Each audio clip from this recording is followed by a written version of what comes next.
Muy buenos días, nuevamente bienvenidos, bienvenidas, es un gusto que nos volvamos a reunir en este camino que vamos construyendo, en este caminante no hay camino, ¿no es cierto? En esta intención que desde la Red Cultural y desde la Cátedra UNESCO pretendemos establecer nuevos mecanismos, nuevos modelos, nuevas metodologías de comprensión de vida, por favor, de comprensión de vida.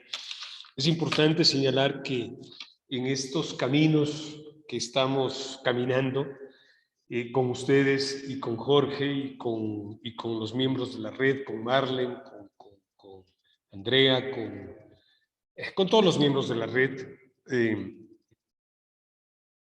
tratamos sin duda alguna de llegar a una connotación muy importante de un entendimiento de lo que es el Yachachuchicux y qué es esto de hacerse enseñar. Precisamente estas propuestas que devienen del pensamiento complejo, creo que en el conversatorio anterior les quedó un poco más claro, todo esto devenido desde el pensamiento complejo, trata de darnos un nuevo esquema, una nueva visualización de las formas de ver la vida, nada más, de las formas de ver la vida. En el Yankee, que son las sincronías, ¿no es cierto? Y habíamos hablado en un conversatorio anterior de que eran las sincronías desde Carl Jung. Luego hablamos de la disciplina, interdisciplina, pluridisciplina y transdisciplina, entendiéndose como un ejercicio, sin duda alguna, interesantísimo, esta transgresión de fronteras, ¿no es cierto?, entre las disciplinas, de una superación de una pluri y de la inter y de la disciplina pura, conceptos que se atrevieron en su momento determinado a manifestar Jean Piaget, Edgar Morin, Hanchek, entre otros, ¿no? Luego abordamos el tema de la complejidad. El último conversatorio habíamos abordado el tema de la complejidad, entendiendo que el individuo es un sistema, ¿no es cierto? Es un sistema compuesto por partes, y aunque esas partes sean interdependientes, nosotros debemos entender que esa interdependencia nos lleva hacia un holismo del entendimiento de todo, del ser humano, de las especies y de todo lo demás. El día de hoy quiero invitarles a que nos acompañen en este recorrido, en este conversatorio con Jorge. Ya saben que son más que nada conversatorios, como ustedes lo quieran llamar, científicos, no científicos, informales, no formales, como ustedes lo quieran llamar, ¿sí? El día de hoy vamos a visualizar la triada racionalidad, intuición, sabiduría. Una hermosa triada que nosotros hemos propuesto, y no porque nosotros hemos propuesto, por favor, les recuerdo que estas cosas vienen saliendo de los estudios que hemos venido realizando aproximadamente casi ya por una década y que nos ha conducido a esta propuesta que es el dejarte enseñar, cómo aprender, cómo entender desde otra óptica, sin negar lo existente y sin negar lo que ha pasado. Sí, pero atrevernos a presentar esquemas y propuestas devenidas de otros recorridos y de pensamientos que aún siendo existentes y que están ahí palpables, todavía no son entendidos o todavía por lo menos no son revisados. Entonces la racionalidad, intuición y la sabiduría es lo que vamos a tratar el día de hoy. Muy brevemente, para darle la palabra a Jorge, les recuerdo que esto es un conversatorio. Edgar Morin, en el paradigma de la complejidad, aborda la razón, racionalidad y la racionalización. ¿Sí? Razón, racionalidad y racionalización. No vamos a entrar en conceptos, para tranquilidad, no vamos a entrar en conceptos, solamente voy a manifestarles que de acuerdo a Morin, la razón corresponde a una voluntad de tener una visión coherente de los fenómenos de las cosas y del universo o del multiverso, ¿no? En cambio que la racionalidad es el juego, ¿sí? Es el juego, el diálogo incesante entre nuestro espíritu que crea las estructuras lógicas, que las aplica al mundo y que dialoga en un mundo real. Qué importante, qué interesante. Y finalmente, Edgar Morin nos dice que la racionalización consiste en querer encerrar la realidad dentro de un sistema coherente. Ya van a entender estos conceptos una vez que que procedamos al conversatorio con Jorge. En cambio que la intuición, ¿no es cierto? La intuición es un concepto de la teoría del conocimiento aplicado también en la epistemología para describir el conocimiento que es directo e inmediato, sin la intervención, ¿sí? Sin la intervención de una deducción o de un racionamiento, para finalmente caer en la parte de la sabiduría, que es lo que precisamente le hace importante a esta triada. La sabiduría es un carácter que se desarrolla con la aplicación de la inteligencia en experiencia propia, obteniendo condiciones que nos dan un mayor entendimiento de las cosas. Qué interesante, qué interesante. Con esta breve introducción quiero pasar a darle la palabra a Jorge para dar inicio a este conversatorio. Bienvenido, Jorge, buenos días. Gracias, Armando, muy buenos días.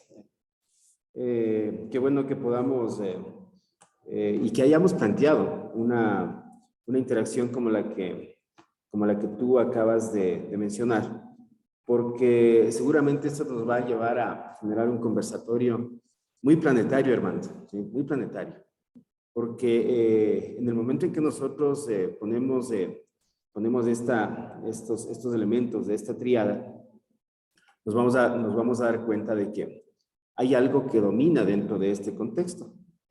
Y bueno, es muy temprano para decir que sería la idea de armonización, pero en cambio hemos puesto por ahí en las cabeceras de esta tabla que hemos generado por acá, algo que nos lleva a manejar esa interacción cerebro-mente-cultura, ¿no? Muy bien planteada por Morán. Nos dice, oigan, el Homo sapiens tiene un aparato cerebral que a través de los procesos de computación precisamente le da la posibilidad de que empiece a engendrar las ideas de cultura, ¿no? Y entonces mira que eso nos lleva a la posibilidad de que nosotros podamos empezar a generar comprensiones de cómo piensan, ¿no es cierto?, aquellas estructuras formadas bajo conceptos sociales, ¿no es cierto?, que devienen desde diferentes regiones del planeta, que eso es muy importante, ¿no? De repente, hoy por hoy está muy de moda oír el tema del pensamiento occidental, occidente dice, ¿no es cierto? De repente también estuvo muy de moda, hace unos 20, 30 años atrás, la relación de Occidente-Oriente, ¿sí? Porque seguramente dentro de esa relación encontrábamos nosotros ciertas posiciones de pensamiento que diferenciaban las regiones geográficas.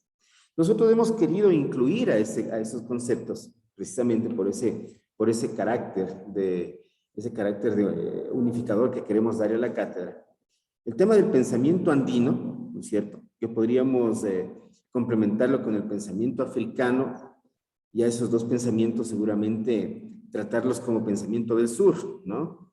¿Sí? Puede ser que bajo una idea metafórica sea esto pensamiento del sur, aunque acordémonos que inclusive en las sociedades occidentales también existen ideas de sur, ¿no? Por ejemplo, en Europa occidental encontramos a Portugal, y Portugal también es considerado como sur.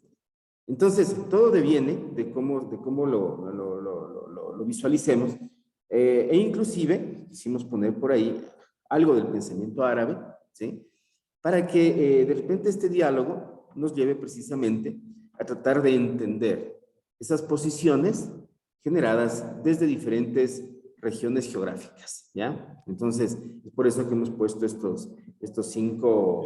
Perdón, Jorge, textos. perdón que te corte, ¿no? Ya que estamos en el diálogo. Claro.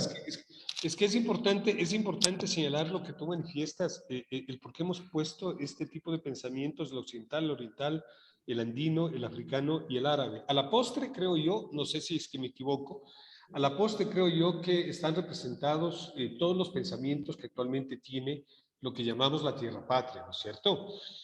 Y es importante entender que para visualizar una racionalidad, una intuición y una sabiduría, o una sincronía, o como tú decías, atrevernos a decir, no sé si muy temprano para una armonía, sin duda alguna esos pensamientos, algo tienen en común. La transdisciplina es aquello que atraviesa, ¿no es cierto? Aquello que atraviesa a un todo. Me atrevería a decir que este es un ejercicio fuerte que nosotros estamos proponiendo, porque en los diferentes pensamientos que tiene el mundo, algo les cruza en común, algo les cruza en común, ¿no? No vamos a ponerle una palabra porque creo yo que sería o un adjetivo o un sustantivo, mi estimado Jorge, porque creo yo que sería un poquito egoísta de nuestra parte. Pero sin embargo, sí, yo creo que el rescate que estamos nosotros visualizando, o lo importante de esto es el rescate que nosotros estamos poniendo a todos los pensamientos que probablemente tenemos en el mundo, sin ver a uno sobre el otro, sin hablar de hegemonía, sin hablar de que lo uno es ciencia y que lo otro no es ciencia. He ahí la importancia de la triada: racionalidad, intuición y sabiduría. Sigue, Jorge, por favor. Armando, muchas gracias. Y mira que nosotros en diálogos anteriores habíamos planteado alguna idea, ¿no? Acuérdate tú de la famosa revolución cognitiva, ¿no es verdad? Y esa revolución cognitiva que devenía de hace 70.000 años. Es decir, la estructura del conocimiento, ¿no es cierto? Que seguramente salió del tema del pensamiento, ¿no es cierto? Pero la revolución cognitiva nos llevaba a aquellas sociedades recolectoras, cazadoras, a ir aprendiendo de a poco ciertas técnicas, ¿no? ¿Sí? Que ojo, después, una vez que se creaban los sistemas de comunicación, como respuesta a la comprensión de que seguramente el cerebro humano también podría convertirse en algo muy frágil, sobre todo en el momento de la muerte, ¿no? Porque, digamos así, ¿no? Nosotros no dejamos escrito por ahí nada, pero muere la persona y muere con él el pensamiento. Entonces se necesitaba implementar dentro de las sociedades humanas esquemas de comunicación vía escritura, ¿no es cierto? Aparecían el tema de la escritura cuneiforme, aparecían los jeroglíficos, aparecían los quipu. Oye, aparecía una serie de sistemas que de repente, o podían expresar todo lo que se puede manejar bajo un concepto cerebral, o de repente no, ¿no es cierto? Es decir, había esquemas de comunicación completos y esquemas de comunicación que no lo eran tanto, ¿no es verdad? Pero que ya manejaban la idea de dejar un contexto para que las siguientes generaciones dentro de este proceso de configuración de la especie puedan seguir los trazos a manera de grandes conectores, hermano, porque eran una especie de conectores, ¿no es cierto? Entonces, la historia se convierte en eso, la historia se convierte en un conector de ideas también se convierte en un enclave que a nosotros nos lleva precisamente a tratar de manejar las comprensiones de armonización de los diferentes tipos de pensamientos. Entonces, eso ojalá nosotros podamos dejarlo como una premisa. Ahora, dentro de todo este contexto, podríamos nosotros comenzar con el tema del pensamiento occidental, Armando, cuando de repente por ahí nosotros nos hallábamos o nos encontrábamos ya ideas de filosofía, ¿no? ¿Sí? Y dentro de esas ideas de filosofía, acuérdate tú que sobre todo el pueblo griego empezaba a esbozar cuál era la forma de comprensión que ellos tenían, ¿no es cierto?, de todo lo que significa esa relación cosmológica que podríamos nosotros manejar dentro de la inquietud que tenían estas personas de qué hacía el hombre dentro de este universo, qué hacía el hombre dentro del planeta.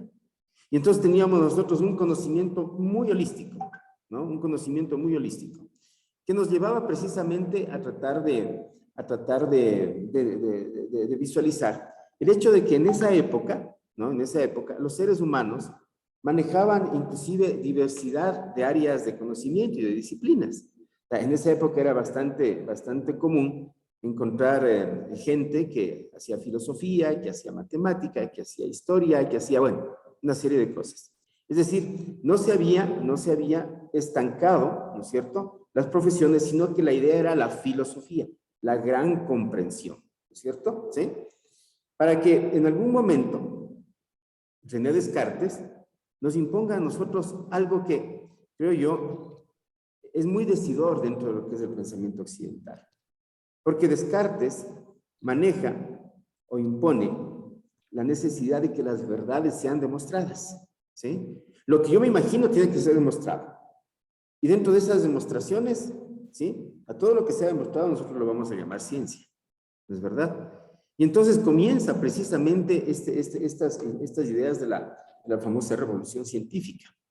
Y de repente, digo yo, la revolución científica seguramente nos lleva a generar una parcelación de conocimientos.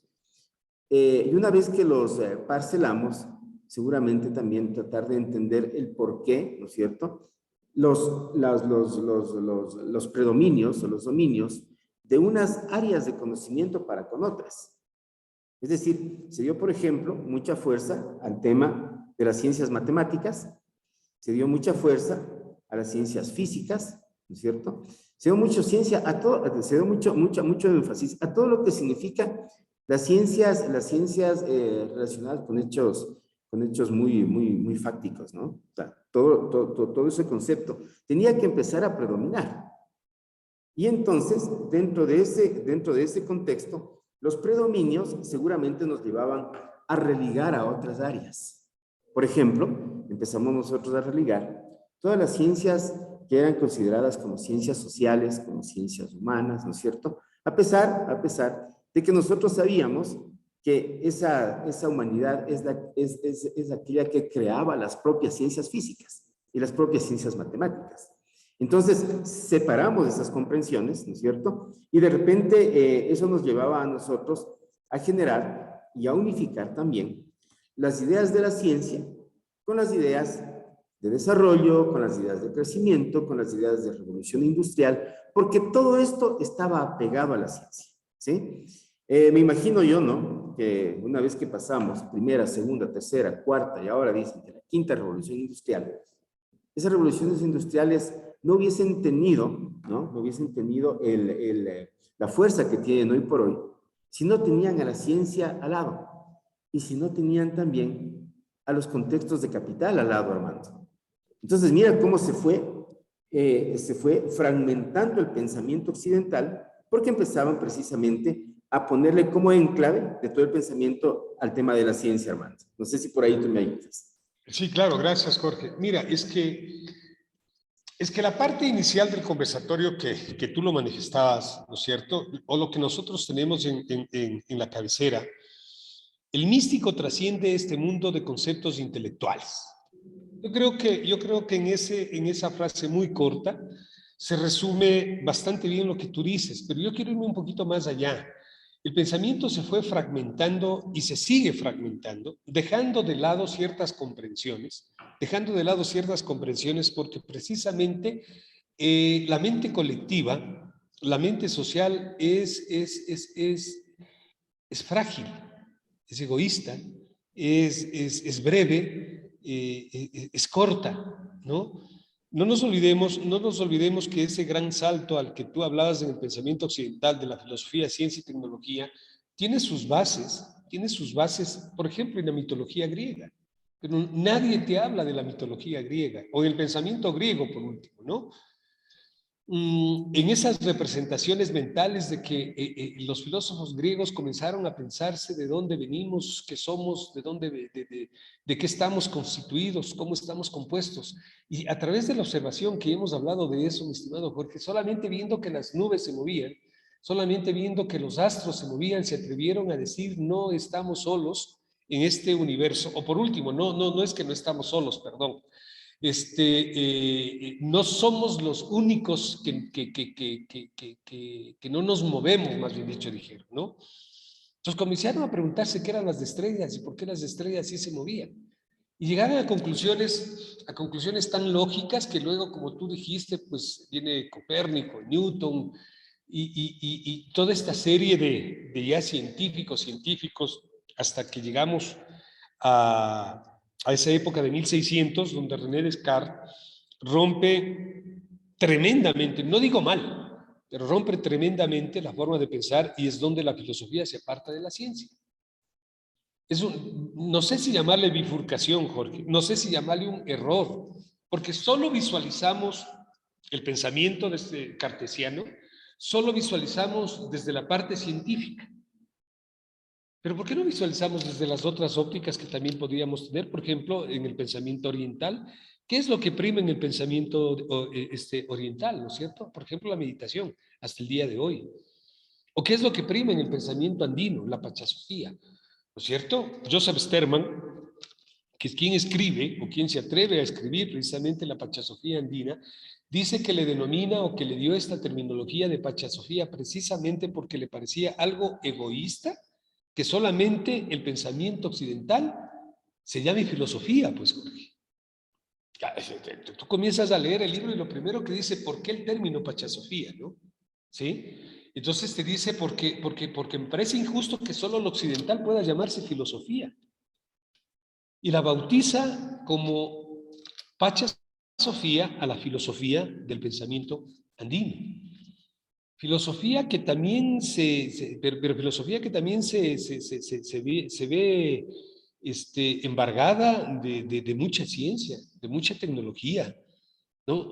Hemos conversado los procesos agrícolas, Jorge, los calendarios lunares, la astrología, la lectura de los astros, los signos zodiacales que ellos ya manejaban, evidentemente no como nosotros conocemos en la actualidad, ¿no? No como Acuario, Piscis, Géminis, no, pero tenían ya sus nombres precisamente por aquellas consideraciones y observación que se visualizaban en el horizonte de lo que llamamos el firmamento o el cielo, ¿no es cierto? O el cosmos. Y eso también nos conduce a que se complementen otro tipo de pensamientos que vienen precisamente o pueden venir de lo místico. Por favor, no estoy poniendo al misticismo por sobre la ciencia, ni a la ciencia por sobre el misticismo. Lo que buscamos nosotros, hoy me preguntabas antes del conversatorio, Jorge, ¿y qué es lo que les hace común a este tipo de pensamientos? Y no llegamos a un acuerdo. Y probablemente no vamos a llegar a un acuerdo y no vamos a poner una palabra. Pero lo que sí debemos estar seguros es que el misticismo se nutre de esa gran sabiduría, de esa gran intuición y de esa gran razón y racionalidad del Homo sapiens o del ser humano que le condujeron a ir creando en su pensamiento toda esta clase de mitos que nos condujeron a lo que es ahora la tecnología. Porque ¿qué es la tecnología? Que la ciencia me dio un concepto de tecnología. Esto es como los números. Los números existen, no, son representaciones. La tecnología vemos, no vemos la tecnología. Vemos el uso de la tecnología. Por ejemplo, lo que estamos haciendo este momento, Jorge, con un conversatorio vía Zoom en el que tú estás en un lado, yo estoy en otro lado y estamos conversando o estamos reuniéndonos para hablar o tener un conversatorio sobre este esquema, ¿no es cierto? Y claro, cuando nosotros damos esos saltos desde la revolución industrial, pues la revolución industrial denotada en cada uno de estos pensamientos, nosotros también, caramba, ¿por qué no podríamos decir nosotros que existe una revolución espiritual a través del budismo? Una revolución a través de los Mahayanas, de los hombres del sufrimiento, las frustraciones, de la psicoterapia. Hoy los hombres buscamos el bienestar, ¿no es cierto? El bienestar personal me refiero, ¿no? El bienestar individual. Y lo hacemos a través del yoga, lo hacemos a través de las ayurvedas, lo hacemos a través de las mudras, de los mantras, lo hacemos a través de la respiración y todo lo demás, ¿no? También es una forma de revolución. Yo no le llamo revolución industrial, pero sí le llamo revolución de la sabiduría. Y si esto también le asociamos nosotros a los principios de la pachasofía, que son los principios de la relacionalidad, de la correspondencia, de la complementariedad, de la reciprocidad, de la ciclicidad, mi estimado Jorge, caramba, nos daremos cuenta que van de la mano. Va de la mano la parte de la racionalización de la intuición y de la sabiduría, porque las personas necesariamente no necesitamos ser científicos para ser sabios. Pero sí necesitamos ser personas y seres humanos para ser sabios, aunque no seamos científicos. Hay mucha gente en el campo que no ha cursado la universidad en su vida, que probablemente sigue siendo, de acuerdo desde la época de la conquista, probablemente sigue siendo analfabeta, pero analfabeta en cuanto al manejo del idioma castellano o español, o el inglés, o el francés, o el ruso, o el alemán. pero sigue siendo una persona muy versada, sigue siendo una persona muy sabia, ¿no es cierto? Sigue siendo una persona muy sabia en su conocimiento. Entonces, a veces también estas cosas son las que nosotros confundimos, de que la sabiduría está asociada al conocimiento y que el conocimiento lo obtenemos nosotros en educación formal. Entonces, ahí viene también el desarrollo de habilidades de principios en donde la parte biológica del ser humano, en donde la parte cerebral del ser humano, en donde nuestros tres cerebros que hablábamos anteriormente, mi estimado Jorge, se ponen a funcionar. Yo critico cuando hablamos en las universidades de emprendimiento, porque en las universidades no se debería hablar de emprendimiento, sino de innovación, porque el emprendimiento no necesita conocimiento. ¿Tú crees, Jorge, que las personas que tienen sus negocios informales, ejemplo, de aquellos lugares que nosotros encontramos, qué sé yo, verduras, frutas, hortalizas, ¿tú crees que ellos conocen algún concepto de emprendimiento? No. No conocen concepto de emprendimiento, pero lo que les conduce es una necesidad que viene de una intuición propia, de la supervivencia del ser humano. Por intuición tengo que sobrevivir. Es como el hijo es como el hijo que sale recién del vientre de su madre, por intuición busca el pecho de su madre, o cuando la madre le pone en la carita o en los labios el pezón, ¿no es cierto?, de su seno, pues le está expresando el halo de vida que necesita esa persona, ese niño o esa niña recién nacida. Eso es intuición. Y esas son las cosas que nosotros hemos dejado de lado. En la empresa nosotros encontramos, sobre todo los empresarios de éxito que han sido empíricos, que te dicen que se dejan llevar por la intuición. Ya vimos al inicio un concepto, ya vimos inicialmente una parte introductoria o una conceptualización, perdón, de lo que era la intuición. Entonces, claro, nosotros debemos entender, mi estimado Jorge, nosotros debemos entender que esta triada que hemos propuesto, va mucho más allá de una concepción filosófica formal, de una concepción filosófica académica, de una concepción filosófica de aula. Por eso la racionalización, ¿no es cierto? Por eso lo importante de la racionalización. ¿Por qué dijimos de la racionalización? Dijimos que consiste en querer encerrar la realidad dentro de un sistema coherente. Punto. Entonces, claro, si nosotros le damos coherencia a la sabiduría y si nosotros le damos coherencia a la intuición, pues caramba, ahí están los psicólogos o ahí está la psicología como profesión, ¿no es cierto? Que lograron encerrar, ¿sí? Que lograron encerrar, mal dicho, pero discúlpenme, pero lograron encerrar precisamente esa capacidad de ver las cosas de manera coherente.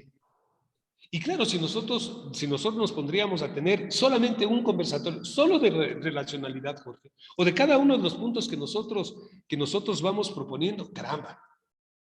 Entonces, en el pensamiento andino se propone la relacional, correspondencia complementaria, reciprocidad, ciclicidad, que los otros pensamientos también te hablan, no con esa terminología, Jorge.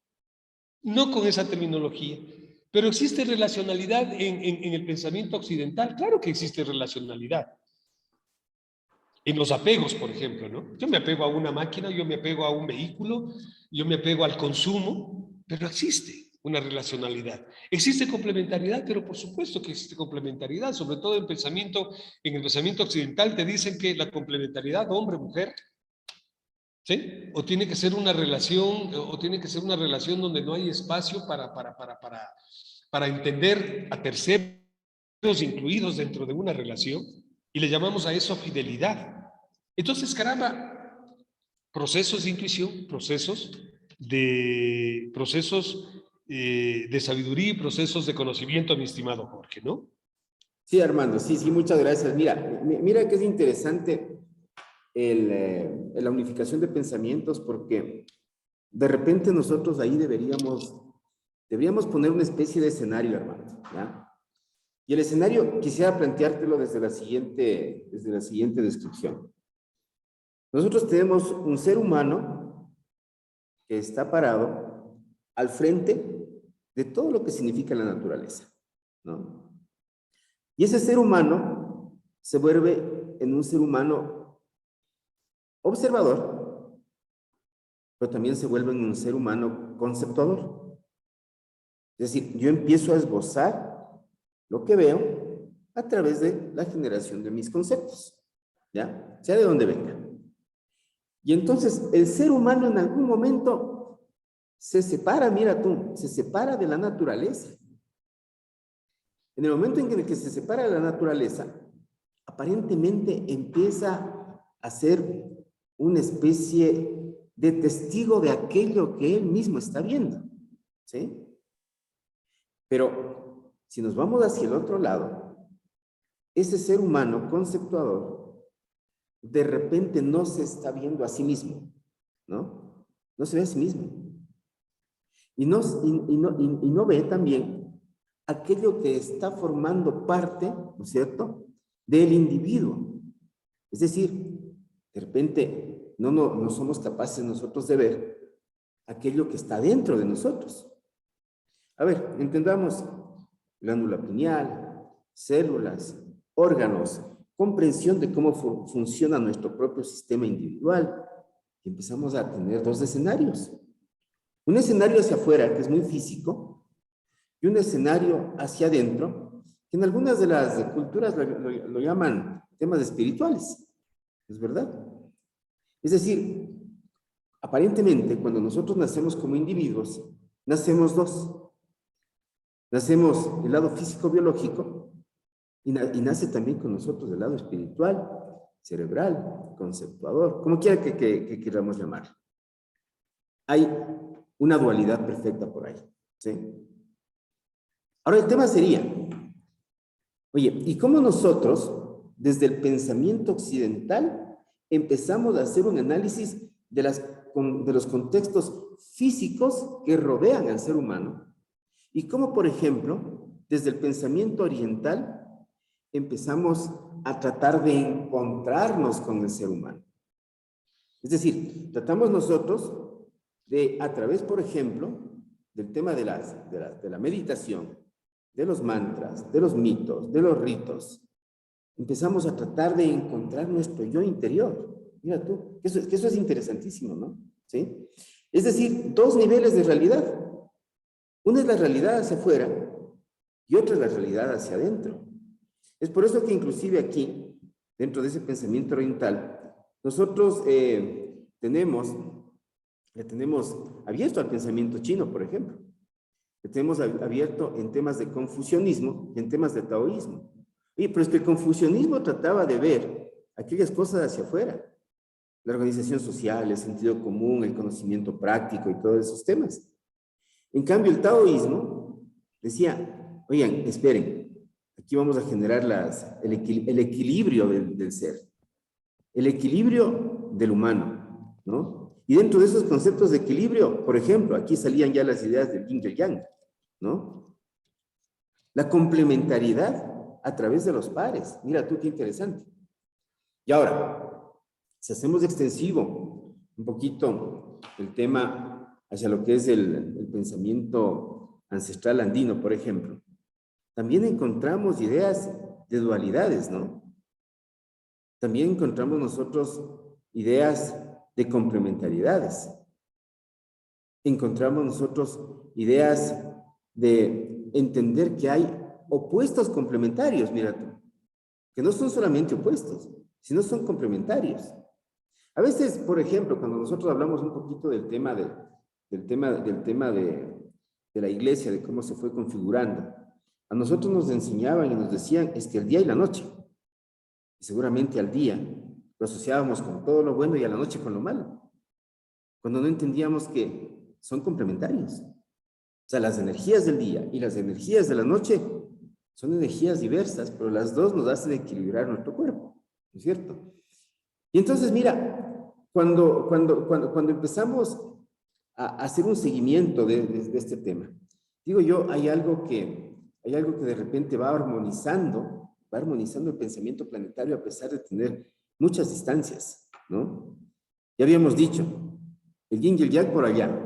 Oye, por acá, el tema del Yanantí, ¿no, Armando? Es la dualidad, Yanantí. El tema de la chacana, El tema de la chacana, cuando nosotros encontramos por ahí esta figura muy representativa en el pensamiento andino, vemos que es una figura relacional por excelencia y que ya vamos a tener tiempo y espacio para poder hablar directamente de esos temas, Armando, en los siguientes diálogos. Pero ahí nosotros encontramos esas funciones, ¿no es cierto?, que las encontramos en otras culturas también, ¿sí? Esas funciones que nos dicen a nosotros, oigan, lo que sucede es que todos los seres humanos debemos empezar a manejar temas de relacionalidad. En el pensamiento occidental podemos llamarle sociedad.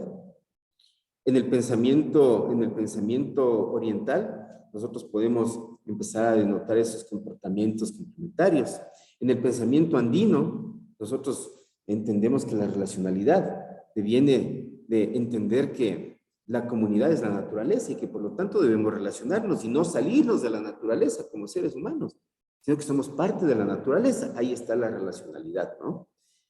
Y resulta que cuando nos íbamos nosotros también a tratar de esbozar las ideas del pensamiento africano y el pensamiento árabe, acuérdate tú cuando leíamos un tanto el tema de la filosofía de Bantú, en esa filosofía, precisamente, ellos le ponen como enclave de la filosofía a la vida.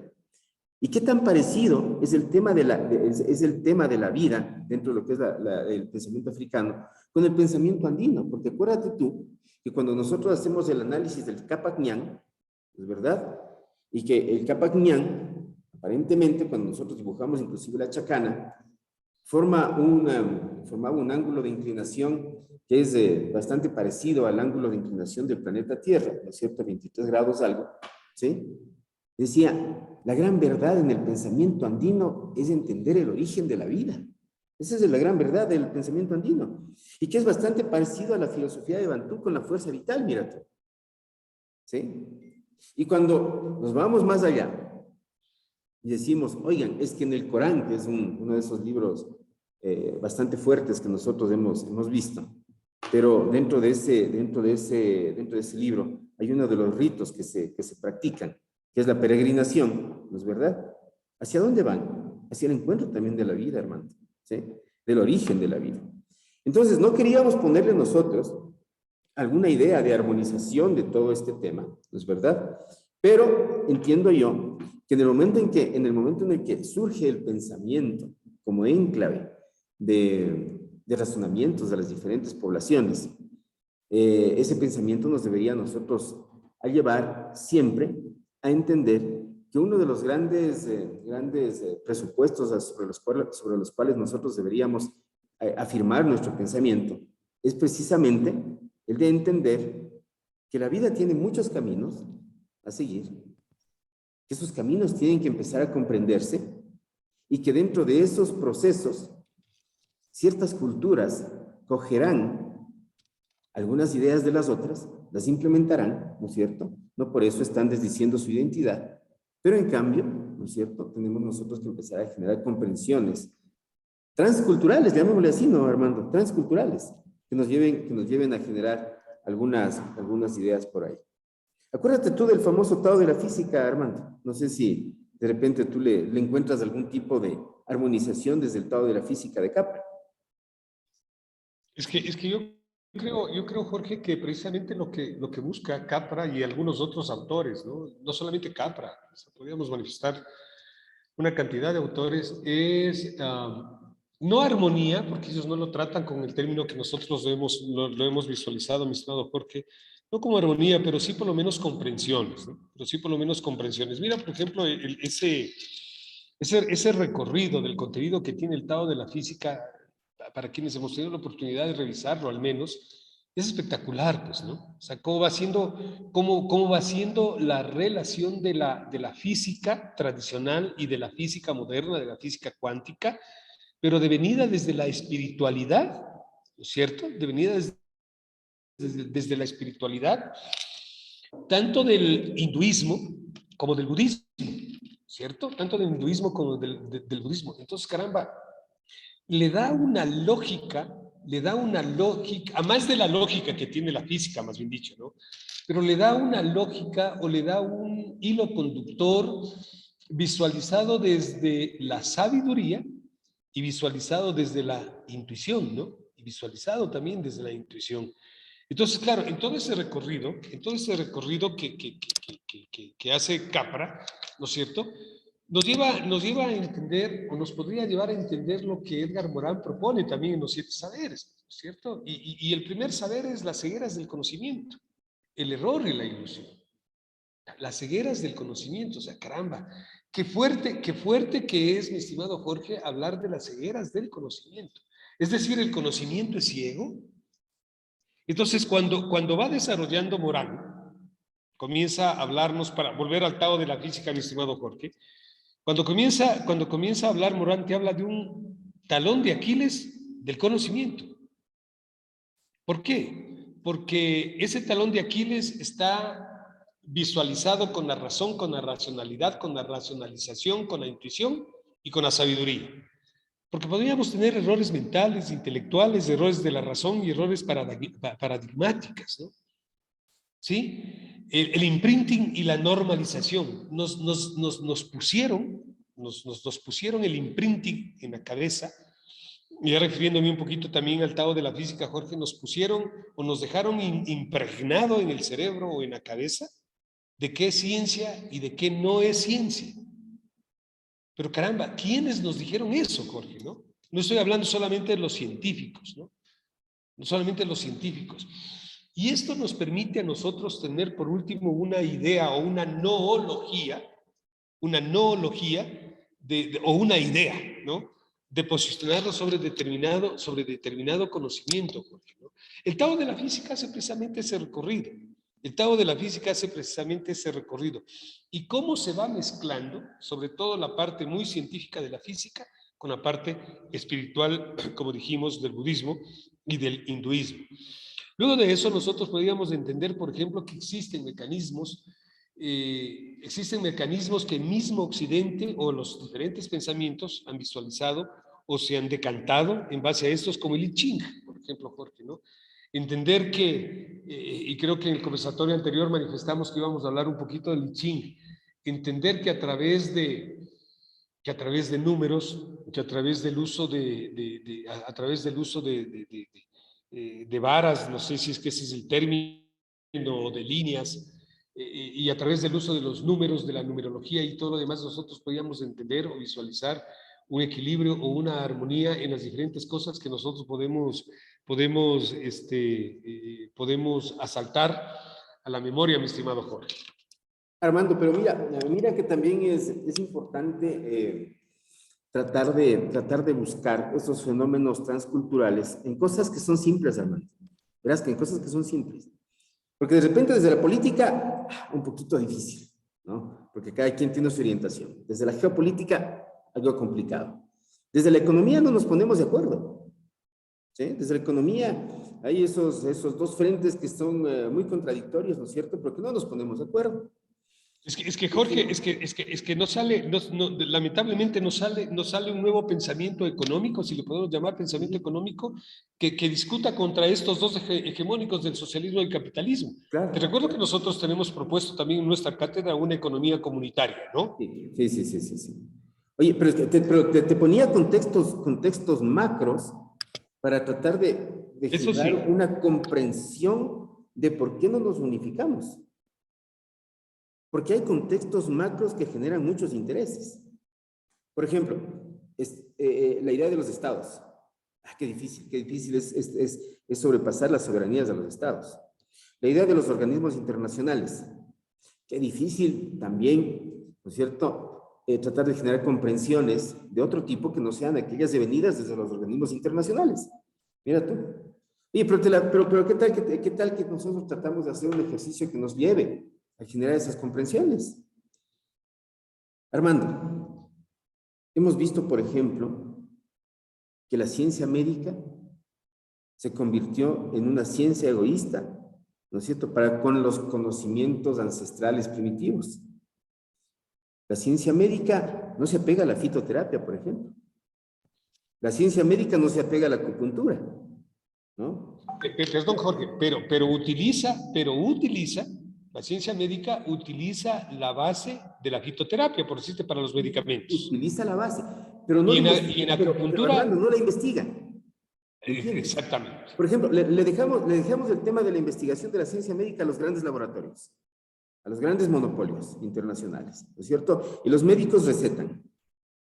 Oye, pero vamos por el otro lado, pues. Oye, y esos saberes milenarios que tenemos nosotros en el uso de las plantas, ¿o acaso la medicina científica no utiliza las plantas como base de referencial para poder organizar sus comprimidos? ¿Sí? Y entonces mira que ahí, por ejemplo, en el tema de medicina, podemos ir trayendo diferentes contextos que, ojo, hacen bien a los seres humanos en el momento en que uno se convence, ¿no? Oye, mira, tú me decías, ¿no? A ver, el tema del tapping, ¿no? ¿Sí? El tema de la acupuntura, el tema del yoga. Oye, ¿por qué no unificar todos esos saberes, hermano? Por supuesto, por No supuesto. decimos que la ciencia médica esté mal, está súper bien. Oye, hay cosas que tú, ¿no es cierto? Si no utilizas la ciencia médica no te vas a poder curar. Por ejemplo, mira, hay alguna operación de emergencia. Está bien, la ciencia médica está ahí, ¿no? Pero hay también enfermedades que son muy mentales, en donde las otras técnicas te pueden servir mucho. Y entonces, mira, por ahí, espectacular desde la medicina tratar de manejar unificaciones. Oye, Armando, desde la arquitectura, nosotros ahora vemos los grandes edificios, pero nosotros por acá teníamos los bohíos, hermano, ¿sí? Así es. Y son construcciones que han permanecido años de años de años, por ahí, dentro de ese contexto, sin problema, ¿sí? Y que, aparte de eso, acuérdate tú, para las personas que nos pegamos a procesos energéticos, por ejemplo, o sea, los bohíos, ¿no es cierto?, generaban precisamente la salida de las malas energías por la estructura que tiene el bohío, ¿sí? Acuérdate tú también, oye, ¿qué tan fácil será ingresar con sistemas de alimentación a otras culturas? ¿No? Es por eso que tú encuentras las cadenas de McDonald's, encuentras toda una serie de marcas internacionales que están asentados en diferentes países. Ah, o sea que la relación, Armando, no sé si sea Estado-Estado, sino más bien la relación sea sociedades-sociedades.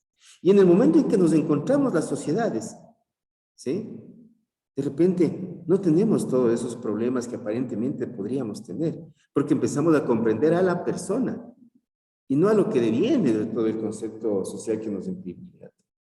Es que ese es el problema. Perdón que te corte, Jorge, porque es un tema muy interesante el que estamos abordando y en honor al tipo ya para ir cerrando, ¿no? Pero es interesante, pero lo que tú manifiestas, caramba, es que y hemos hablado de lo trans, ¿no es cierto? Entonces tenemos que entiendan lo que significa o lo que hablamos en en este sufijo trans, ¿no? Puesto del otro lado, porque mira, decíamos, más bien dicho al comienzo, ¿no es cierto?, que todos somos racionales, todos tenemos sabiduría y todos tenemos intuición. Y la intuición es otra cosa que ese algo interior que nosotros tenemos. Yo no sé, me atrevo yo a decir, yo no sé si es que quienes pretenden seguir en la ciencia cartesiana, que no está mal, insisto, pero de pronto dejaron de lado, mi estimado Jorge, precisamente el desarrollo de su intuición y de su sabiduría. Es decir, dejaron de conectar a la mente con el consciente, en su mente dejaron de conectar al consciente con el subconsciente. No sé, Jorge, no sé ahí qué me podrías decir. Sí, mira, lo que sucede es que es una trinidad bastante interesante, ¿no? Porque, oye, mira, las profesiones vienen de la ciencia, ¿no? ¿Sí? Pero la ciencia viene de la filosofía. La ciencia viene de la filosofía. Las profesiones no necesariamente te hacen sabio, ¿no? Te llevan a comprender un área de conocimiento. Está muy bien. Y de pronto te vuelven especialista. ¿Es verdad? Pero resulta que yo puedo ser un gran profesional, pero ¿sabes qué? Tenemos que empezar a entender también que ese lado profesional nuestro solamente es un lado, es un lado que representa lo que nosotros somos. ¿Y qué es lo que nosotros queremos hacer precisamente? ¿No El ser cierto? humano es En este intuitivo por recorrido. naturaleza, Armando. El ser humano tiene pensamiento intuitivo por naturaleza, así como las otras especies. Tenemos pensamiento intuitivo, ¿sí? Es decir, estas intuiciones que a nosotros nos hacen querer comprender lo que somos como seres humanos. Esa es su intuición, porque yo creo que ningún científico hasta el momento ha dado respuesta a lo que es la vida. Tenemos Por eso elucubraciones. yo te decía, es Tenemos decir, elucubraciones. ¿Sí? se desconectaron de, inclusive yo diría, se desconectaron de la realidad del mundo. Claro, porque la realidad y las múltiples realidades, Armando, ¿no es cierto?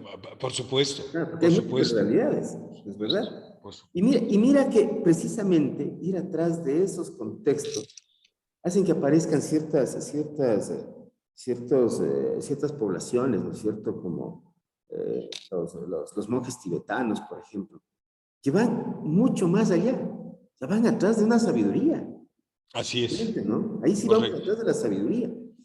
Y entonces, mira, la gran comprensión, la gran relación, no manejar nuestra vida exclusivamente hacia el desarrollo de entornos sociales, porque la sociedad es una, la comunidad es otro, ¿no es cierto? Entender que la sabiduría deviene precisamente de esas inquietudes intelectuales que uno siempre tendrá que tener. Por eso nosotros acá en el Yachachicus manejamos ese contexto, ¿no? El que se hace enseñar. Así es. Todos tenemos que estar dispuestos a hacerlo de enseñar, porque somos completamente ignorantes, hermano. El conocimiento es infinito. Entonces, si nosotros aprendemos a aceptar nuestras limitaciones en conocimiento, seguramente empezaremos a dar ciertos pasos hacia la comprensión de lo que significa ser o manejar, posiblemente en algún momento, algunas ideas de sabiduría, hermano. Y con esto yo quisiera terminar y de repente a ver si tú manejas el tema de cierre del diálogo, hermano. Muchas gracias. Gracias, mi estimado Jorge. Sí, miren la importancia, ¿no? La racionalidad, la intuición y la sabiduría. Quiero cerrar con lo siguiente, Jorge, como siempre está en nuestra cátedra y ustedes la pueden encontrar. Cualquier camino es solo tu camino y no es vergonzoso, ni para uno mismo ni para los demás. Abandonadlo si así te lo dicta tu corazón.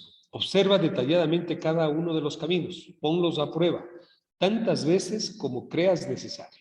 Luego pregúntate a ti mismo y solo a ti mismo lo siguiente. ¿Tiene corazón este camino? Si lo tiene, el camino es bueno. Si no lo tiene, no sirve para nada. Es la reflexión de Carlos Castañeda, desde las enseñanzas de Don Juan, y es el inicio de uno de los primeros ejercicios de comprensión escritos por Fritjof Capra, en su afán de unificar pensamientos antagónicos y naturalezas distintas nacidas desde Occidente y Oriente.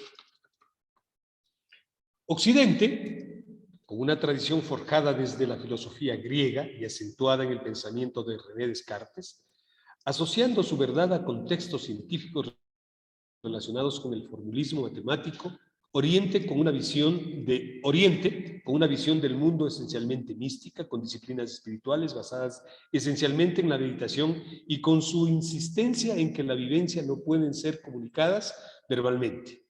Occidente-Oriente, pensamientos que comenzaron a entrar en paralelismos a partir de la inclusión de visiones orgánicas en las ciencias.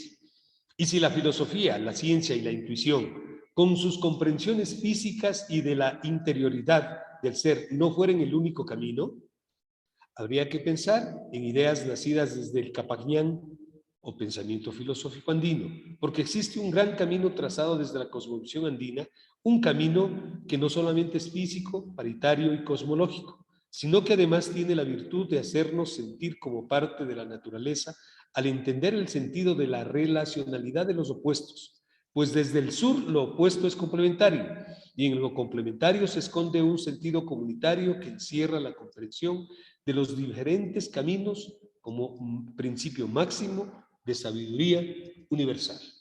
Gracias, buenos días. Gracias, hermano.